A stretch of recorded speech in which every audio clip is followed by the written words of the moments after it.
इस वक्त हमारे साथ मौजूद है राज्य आंदोलनकारी प्रदीप कुकरेती जी। कुकरेती जी, एक दुखद घटना घटी थी आज ही के दिन 2 अक्टूबर को मुजफ्फरनगर, जो रामपुर तिराव गोलीकांड के नाम से हम उसको जानते हैं। 29 बरस हो गए हैं। हमारे आंदोलनकारियों के जो शहीद हुए हैं, कितना न्याय हो पाया है उनको, और कितनी हमारे सरकारों ने उनके साथ न्याय किया है?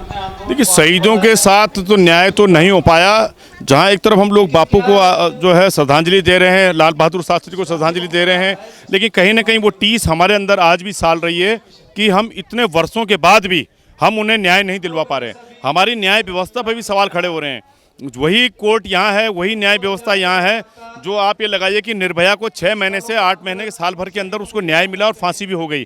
लेकिन क्या कारण है कि उत्तराखंड राज्य आंदोलनकारियों के शहीदों को, मुझे इस बात को कहने में बड़ी पीड़ा हो रही है कि शहीद रविंद्र रावत पोलू, उनके तो न्याय सुनने वाले माता और पिता भी जीवित नहीं रहे, अब वो भी चले गए।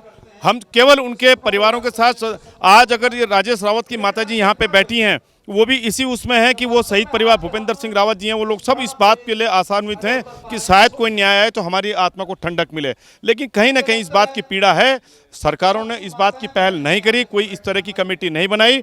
और अब मुझे कहने में कोई गुरेज नहीं है कि राज्य बने इतने वर्ष हो गए, एक शहीद के नाम पर सड़क तक नहीं है, एक सड़क के शहीद तक सड़क के नाम नहीं है। यहाँ तक कि सचिवालय में भी हमारे शहीद आंदोलनकारियों के नाम पे भवन नहीं है।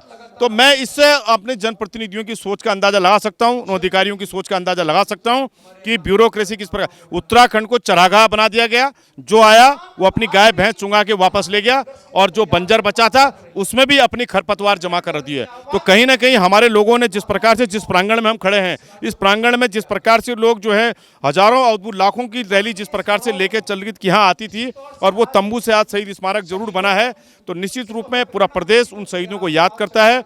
और हम ये लोग संकल्प लेने का प्रयास करते हैं कि उन शहीदों के अनुरूप हम उस संकल्प को आगे बढ़ाएं कि कैसे हम अपनी स्थायी राजधानी बना पाएंगे, क्या हम लोकायुक्त दे पाएंगे, क्या सशक्त भू कानून बना पाएंगे, क्या हम उन न्याय की लड़ाई के लिए अपने बेरोजगारों को रोजगार दिला पाएंगे, वो भ्रष्टाचार की जो बयार थी उस पर हम कुछ लगा पाएंगे। ये इसके लिए कहीं ना कहीं हमें संघर्ष करने की आवश्यकता है। कुकरेती जी, जिस उत्तराखंड को लेकर माँ बहनों ने अपने घर में बच्चे छोड़े थे, सड़कों पर उतरे थे, कई जो मांगे हैं वो सुनी हो गई थी, और जब उत्तराखंड मिला तो वो उत्तराखंड मिला है जिसको लेकर आप सड़कों पर उतरे थे? देखिए, नहीं है, हमें प्रदेश जरूर बना, और प्रदेश बन के इतना अंतर जरूर हुआ कि लखनऊ के बजाय अब केवल देहरादून तक हमारी जो है बसों का, ट्रेनों का, जीपों का, कारों का आना जाना हो गया है। वो हम बजाय लखनऊ जाने के, हमें उत्तराखंड राज्य नाम जरूर मिला, उसकी स्थायी राजधानी नहीं मिली।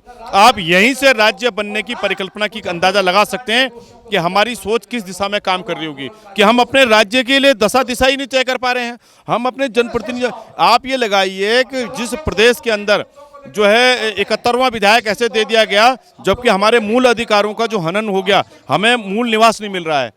देखो ना आप, कितना बड़ा सवाल है ये कि स्थायी निवास हम लोग दे रहे हैं, मूल निवास नहीं है। तो कहीं ना कहीं इस बात को लेके हमारी पीड़ा रहेगी कि जिस प्रकार से, जिस परिप्रेक्ष्य में काम किए जाने की आवश्यकता थी वो नहीं हुआ। जनप्रतिनिधियों को सबसे पहले मैं चाहता हूं कि कितने जनप्रतिनिधि मुजफ्फरनगर जाते हैं, कितने जनप्रतिनिधियों ने विधानसभा के अंदर उन शहीदों के नाम की घोषणा करने की अपील करी, कितने राज्य आंदोलनकारियों के लिए उन जनप्रतिनिधियों ने, कुछ जनप्रतिनिधियों को मैं उनको अलग करूँ तो अधिकतर जनप्रतिनिधि जो है इस राज्य को हवाली में ले रहे हैं।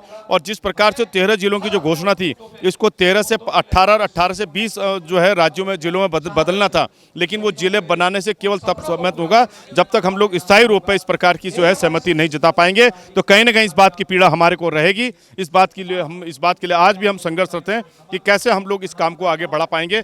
हम संकल्प लेते हैं इस बात के लेके कि हम अपने चौमुखी विकास के लिए और उस भ्रष्टाचार से हटने के लिए तमाम चीज़ों को लेकर हम लोग लामबंद हों। बहुत बहुत धन्यवाद। तो लगातार जो आंदोलनकारी है उनकी ये शिकायत रहती है, लगातार ये नाराजगी रहती है कि कहीं ना कहीं जो राज्य आंदोलनकारी है उनकी अनदेखी हुई है। बाकी तमाम अपडेट के लिए आप हमारे साथ बने रहिए, देखते रहिए न्यूज़ स्टूडियो उत्तराखंड।